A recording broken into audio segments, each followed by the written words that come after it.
नमस्कार दोस्तों, जय हिंद, वंदे मातरम। मैं आपके साथ जायसवाल सर, आपके अपने यूट्यूब चैनल शिक्षक भर्ती के चैनल राष्ट्रहित में चैनल स्वागत अभिनंदन। दोस्तों बात करेंगे संस्कृत पेडागोजी की क्लास नंबर तीसरी। दोस्तों एनसीईआरटी बेस्ड क्लास है, क्योंकि यहाँ पर आपके जो हर एक क्वेश्चन होते हैं आपके सिलेबस, आपके एग्जाम पैटर्न पर, ठीक है, संभावित प्रश्न होते हैं एग्जाम की दृष्टि से। तो चलिए दोस्तों शुरू करते हैं।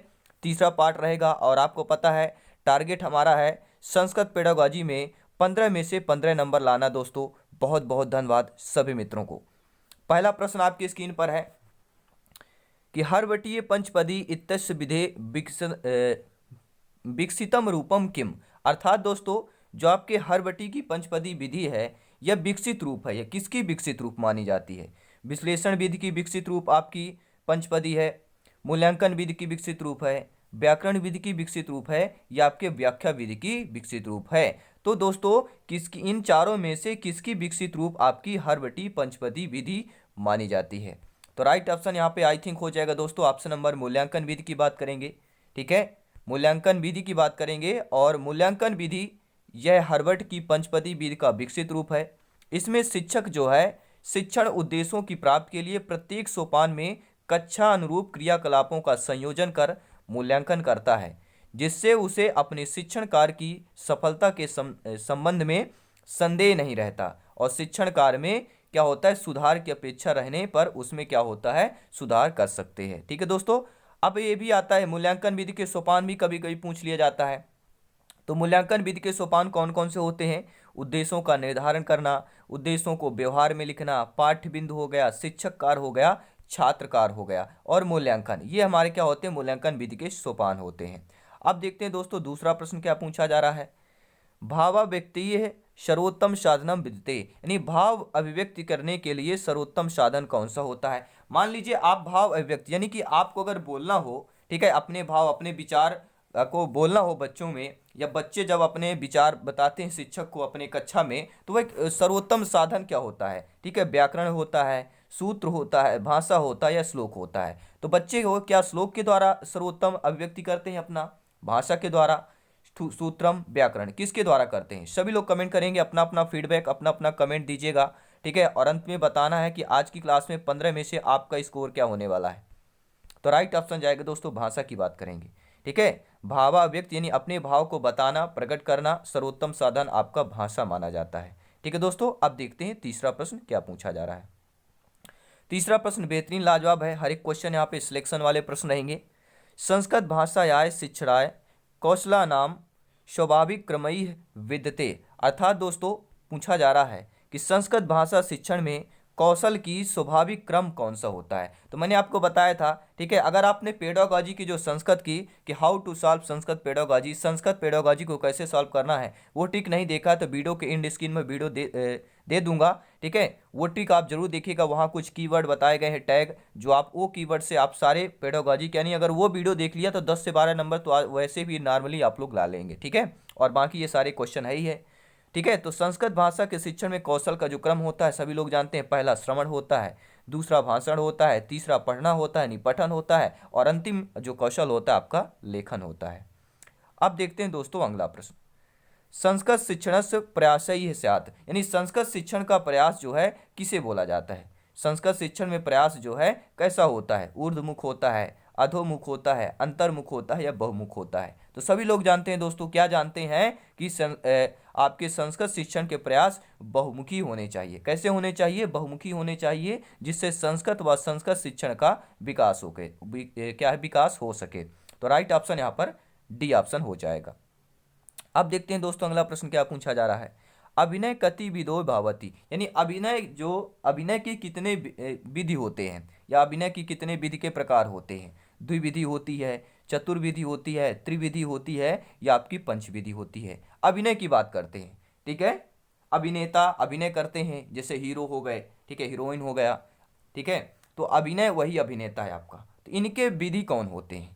ठीक है, तो सभी लोग जानते हैं इनकी कितनी विधि है, इनके 4 विधियां होती हैं। कौन कौन से हैं? अभिनय की 4 विधियां होती हैं दोस्तों। ठीक है, 4 प्रकार से अभिनय को माना गया है। पहला होता है एक आंगिक अभिनय, दूसरा होता है वाचिक अभिनय, तीसरा होता है आहार अभिनय, और दोस्तों चौथा होता है आपका सात्विक अभिनय। ठीक है, 4 अभिनय के 4 प्रकार होते हैं। अब देखते हैं दोस्तों अगला प्रश्न। और शाम की 9 PM की क्लास मत मिस करिएगा। ग्रामर की आपके डेली मॉक टेस्ट रहते हैं, 30 महत्वपूर्ण रहते हैं, ठीक है, लाइव क्लास रहती है। और अपना स्कोर वहाँ पे जरूर चेक कीजिए डेली कि आपकी हिंदी ग्रामर की कितनी तैयारी है। दोस्तों यह प्रश्न है, दृश्य श्रव्य साधनसु प्रमुखम साधनम अस्ति, यानी दृश्य श्रव्य साधन का प्रमुख साधन होता है कौन? आकाशवाणी होगा, पुस्तक होगा, दूरदर्शन होगा, ये श्याम फलकम होगा। ठीक है, तो यहाँ से प्रश्न पूछे जाते हैं, कई बार पूछा जाता है। ठीक है, तो देखिए शिक्षण सहायक सामग्रियाँ ये कहलाती हैं। पहला होता है एक श्रव्य सामग्री, ठीक है, और श्रव्य सामग्री में कौन कौन सी आती हैं? रेडियो हो गया आपका, ठीक है, लाउड स्पीकर हो गया, ठीक है, लिंगुआ फोन हो गया, ग्रामोफोन हो गया आपका, ठीक है, और डिक्टाफोन भी एक आता है, वो भी श्रवण में आता है, और फोनोग्राफ हो गया, ये हमारे श्रव्य में आते हैं। और दृश्य की बात करें, दृश्य सामग्री में बात करते हैं, मॉडल हो गया, चार्ट हो गया, मूर्त क्रियाएं, श्यामपट, बुलेटिन बोर्ड, रेखाचित्र, चित्र, रेखाकृति, ग्राफ, मानचित्र, पोस्टर, संग्रहालय, पाठ पुस्तक, ये हमारी सभी क्या है? दृश्य सामग्री कहलाती हैं। और दृश्य श्रव्य में क्या आता है? दूरदर्शन, फिल्म, क्षेत्र भ्रमण, नाटकीकरण, कंप्यूटर, स्मार्टफोन, ये 6 हमारे क्या आते हैं? दृश्य शब्द सामग्री में। तो दृश्य शब्द सामग्री में देखिए 6 में एक कौन सा दिया गया है? तो सभी लोग जानते हैं दूरदर्शन, यहाँ पे तीसरा ऑप्शन सही हो जाएगा। अब देखते हैं दोस्तों अगला प्रश्न। हर एक कंसेप्ट अच्छे तरीके से समझेंगे क्योंकि यहाँ पर सिलेक्शन सर्वोपरि है। अगर आपने अच्छे तरीके से समझ लिया दोस्तों, ठीक है, तो यहाँ पर आपको एग्जाम में वो, ठीक है, सीधा क्रैक करना यानी सिलेक्शन के लिए बहुत ही इंपॉर्टेंट होता है और सीधा सिलेक्शन पाएंगे। ठीक है, और दोस्तों पढ़ना इसीलिए इंपॉर्टेंट होता है, जो आप पढ़ें तो वो आपके एग्जाम तक क्या रहे, आपके माइंड में स्टोर रहे। तो ये लाइफ टाइम स्टोर होने वाली ये क्लास, हर एक क्लास दोस्तों। तो दृश्य साधना नाम सर्वोत्तम साधनम, अभी हमने आपको बताया था, इसीलिए श्रव्य, दृश्य, दृश्य शब्द तीनों को इसलिए हमने आपको बता दिया था। दृश्य में कौन आता है? देखिए श्याम फलकम। श्याम फलकम किस में आता है? सभी लोग बताएंगे। श्याम फलकम हो गया, श्यामपट हो गया, पुस्तकम हो गया, चलचित्रम हो गया, नाटकम हो गया। अब कह रहा है दृश्य साधनम सर्वोत्तम साधनम वर्ते, तो सभी लोग जानते हैं दृश्य साधन का सर्वोत्तम साधन श्याम फलकम माना जाता है, क्योंकि सभी लोग जानते हैं शिक्षक का मित्र जो होता है क्या है? श्यामपट को अध्यापक का मित्र कहा जाता है, शिक्षक को मित्र कहा जाता है दोस्तों। अब देखते हैं दोस्तों अगला प्रश्न। पाठ पुस्तकस्य उद्देशान संति, यानी पाठ पुस्तक का उद्देश्य होना चाहिए। बालका नाम ज्ञानस्य सीमा है विस्तार है, बालकों की ज्ञान की सीमा का विस्तार करना। व्यवहारिक ज्ञानस्य संपदा प्रेरणा, व्यवहारिक ज्ञान की संपदा की प्रेरणा देना। या छात्र नाम कल्पना शक्ति विकास है, या छात्रों की कल्पना का विकास करना, या उपयुक्त सभी। तो पाठ पुस्तक का उद्देश्य क्या होता है? आप सभी लोग भावी अध्यापक अध्यापिकाएं हैं, शिक्षक बंधु है, आप सभी को नमन है, जय हिंद दोस्तों। पाठ पुस्तक का उद्देश्य होता है कि बालकों के ज्ञान की सीमा का विस्तार करना, व्यवहारिक ज्ञान की संपदा क्या है? संपदा करना, और उसकी प्रेरणा देना, और छात्रों में कल्पना शक्ति का विकास करना। तो यहाँ पे I think option number D सही हो जाएगा, उपयुक्त सभी हो जाएगा। ठीक है, अब देखते हैं दोस्तों अगला प्रश्न क्या दिया गया। मेरे सभी प्यारे मित्र वीडियो को एक बार लाइक कर देंगे, जिन्होंने लाइक नहीं किया है, और चैनल पे पहली बार विजिट कर रहे हैं तो सब्सक्राइब करना, अपने परिवार से जुड़ना मत भूलिएगा दोस्तों, ये आपका परिवार है, अवर फैमिली है। अब देखते हैं दोस्तों अगला प्रश्न। संस्कृत शिक्षण मूल्यांकनस्य साधन भूताय भवंती, अर्थात दोस्तों संस्कृत शिक्षण मूल्यांकन के साधन कौन से होते हैं? बुद्धि परीक्षा मानी जाती है, अभिरुचि परीक्षा, आसक्ति परीक्षा, या उपयुक्त सभी।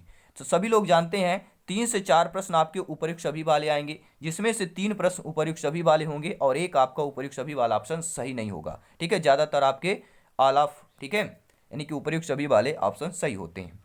तो संस्कृत शिक्षणस्य मूल्यांकनस्य साधन भूताय भवन्ति, आपकी बुद्धि परीक्षा भी होती है, अभिरुचि परीक्षा और आसक्ति परीक्षा, अर्थात राइट ऑप्शन उपयुक्त सभी हो जाएगा दोस्तों।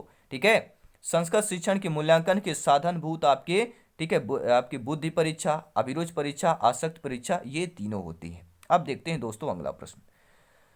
लघु काष्ठ खंडस्य व्यवहारई है कुत्र कीर्ति, दोस्तों लघु काष्ठ खंड जो होते हैं उनका व्यवहार कैसा होता है? वस्तुनिष्ठ परीक्षा होता है, शलाका परीक्षा के रूप में, निबंध परीक्षा में, या अंत्याक्षरी परीक्षा में। तो लघु खंड, ठीक है, लघु खंड यानी जो छोटे खंड के रूप में होते हैं, तो वह किस प्रकार का व्यवहार करते हैं? तो वो दोस्तों आपके शलाका परीक्षा का व्यवहार करते हैं। अब ये शलाका परीक्षा क्या है? बहुत सारे क्वेश्चन में होता होगा। देखिए छोटे लकड़ी के जो टुकड़े होते हैं उनका उपयोग करके शलाका परीक्षा में होता है। जैसे एक पुस्तक ले ली गई, उसमें कहीं भी एक टुकड़े को रख दिया जाता है और फिर उसी पृष्ठे बच्चों से क्या है प्रश्न किए जाते हैं। ये कहलाती है दोस्तों शलाका परीक्षा। अब देखते हैं दोस्तों अगला प्रश्न।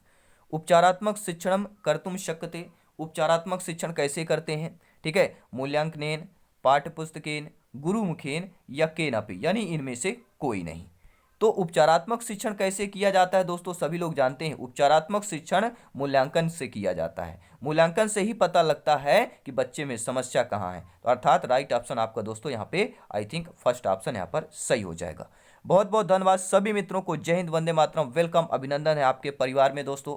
यहाँ पर सिलेक्शन सर्वोपरि है, पावर्ड बाई शिक्षा ही प्रकाश है। शिक्षा में ज्ञान देती है, संस्कार देती है, और यही शिक्षा दोस्तों सिलेक्शन की ओर ले जाती है। ठीक है, अगला प्रश्न देख लेते हैं।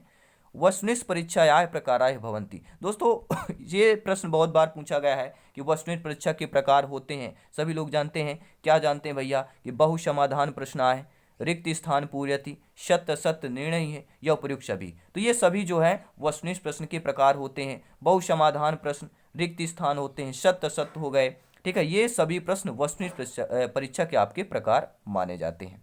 अब देखते हैं दोस्तों अगला प्रश्न। 2-3 प्रश्न और है, ध्यानपूर्वक देखिएगा।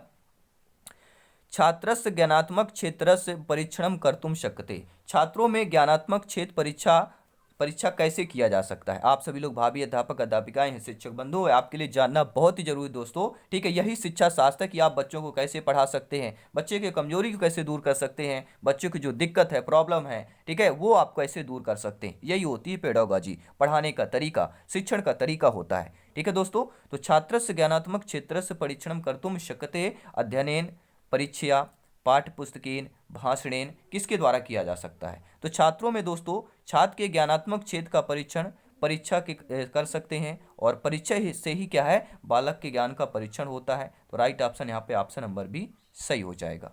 अब देखते हैं 2 प्रश्न और रह गए, ध्यानपूर्वक देखिएगा। प्रश्न क्या है, संस्कृत भाषा शिक्षणाम विकासः भवति। दोस्तों संस्कृत भाषा शिक्षण का विकास हो सकता है, किससे होता है, कौशल के द्वारा, नाटक के द्वारा, पठन के द्वारा या दर्शन के द्वारा होता है। तो आप सभी लोग जानते हैं, शिक्षक बंधु आप लोग ज्ञानी हैं, सर्वज्ञ हैं, तो संस्कृत भाषा शिक्षण का विकास दोस्तों कौशल के द्वारा होता है। किसके द्वारा होता है, आपके कौशल के द्वारा होता है। और 15वां प्रश्न है दोस्तों, बालकेषु कल्पना शक्ति विकासः भवति। अर्थात बालक के कल्पना शक्ति का विकास होता है कि किसके द्वारा होता है, कक्षा विनय विधि के द्वारा होता है, कथानक विधि के द्वारा, कथा कथन विधि के द्वारा होता है। कथा यानी कि सभी लोग जानते हैं, कथा यानी कि क्या है, सभी लोग देखिए, कथा जो होती है, कथा और कथन दोनों में अंतर है, ध्यानपूर्वक देखिएगा। भाषण विधियाँ और आपका होता है वाद विवाद विधि। तो बालक का अगर कल्पना शक्ति का विकास करना है तो कक्षा विनय विधि भी होती है। ठीक है, अब ये कक्षा विनय विधि मानेंगे, कौन सा मानेंगे, सभी लोग बताइए। 4 ऑप्शन दिए गए, 4 में से एक ऑप्शन सही होगा। कल्पना की बात करना, अगर बालक, आप सभी लोग शिक्षक बंधु हैं, आप सोचिए आपकी नियुक्ति हो गई, आप शिक्षक बन गए, शिक्षिका बन गई, ठीक है, तो आप ये बताइए अगर आपके बच्चों में कल्पना शक्ति का विकास करना हो अपनी कक्षा के बच्चों में, तो आप कैसे करेंगे। आप अपने आप को शिक्षक वहां पे पहुंच मानिए, तो कैसे कर सकते हैं, कथा कथन विधि के द्वारा कर सकते हैं।